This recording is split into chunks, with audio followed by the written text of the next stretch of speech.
Right now, we do have an official with local fire joining us on the line, and let's get some of the latest details. Thanks for joining us. Mark Messier is joining us right now. Mark, are you with us? Hi, down here. You guys got All right, Mark Messier is a fire official who I believe is just on the line with us right now. Mark, are you there? Yeah, hang on a second, please. Mark, if you can hear me, can you just...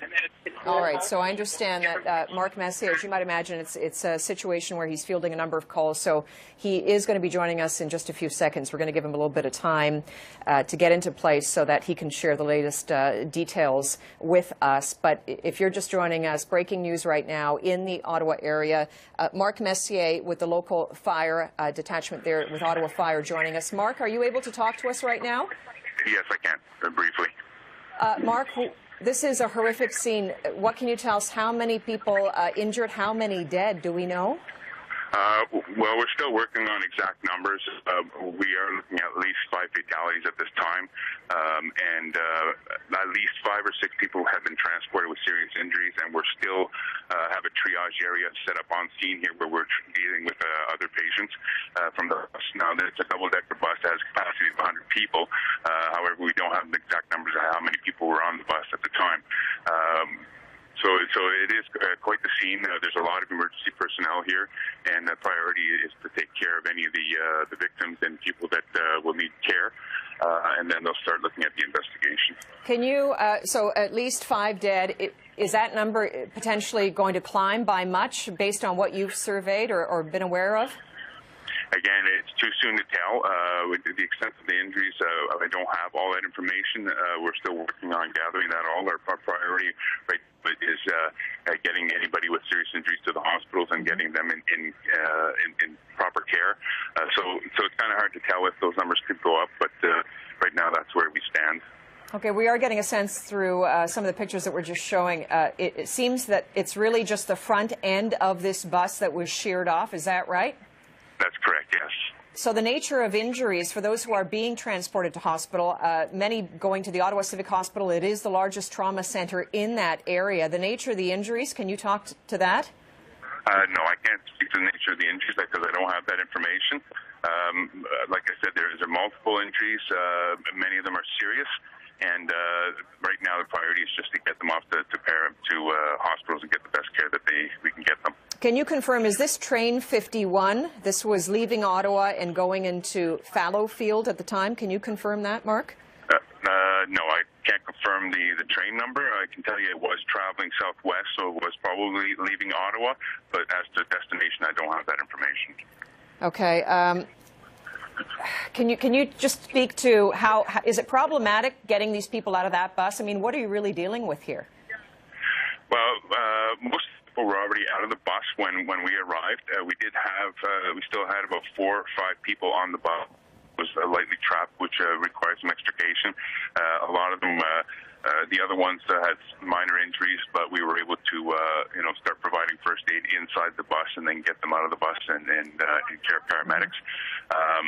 But most of the people had already self-evacuated, and there was also other ones that had basically been ejected from the train, from the bus on impact. Those who died, so they were completely ejected out of this bus?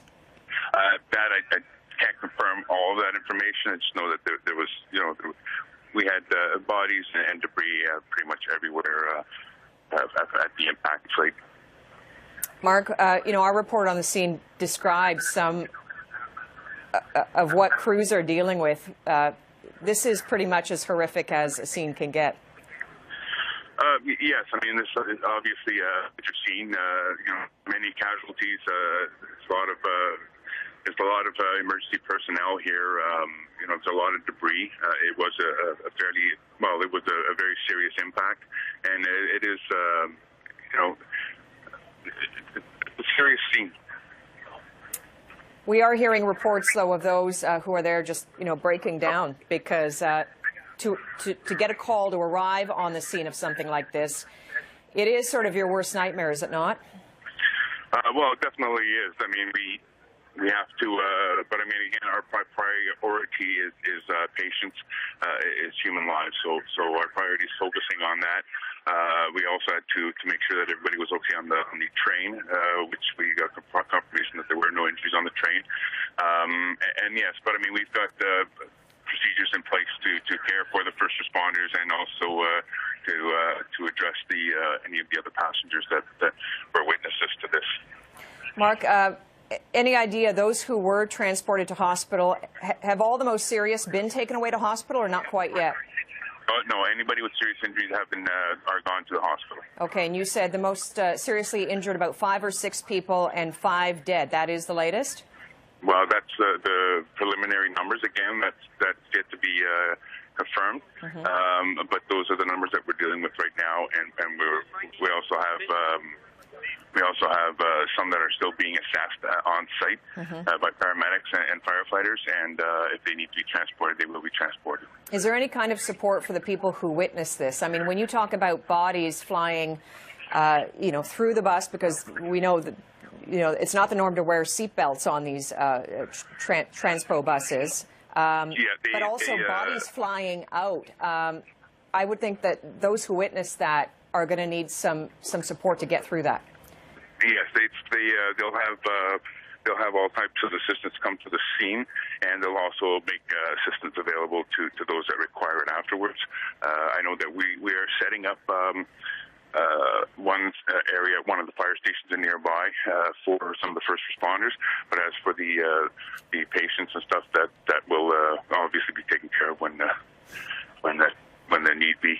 Mark, just before I let you go, any general sense of the numbers of those injured on the bus, and any sense of the numbers of those injured on the train? Those who were on the train obviously sustaining nowhere near the injury that those on the bus did. We didn't get any information about any injured on the train, sorry. They're basically all the passengers on the train are still on the train or in that area. And as for the bus, they basically got them all gathered in another bus that they brought to the scene. And this is where we're looking into their injuries and talking with each and every one of them. And just too early to say what the cause was, but our reporters were describing that the passengers on this bus tried to get the driver to stop. You don't know how this collision occurred. What went wrong?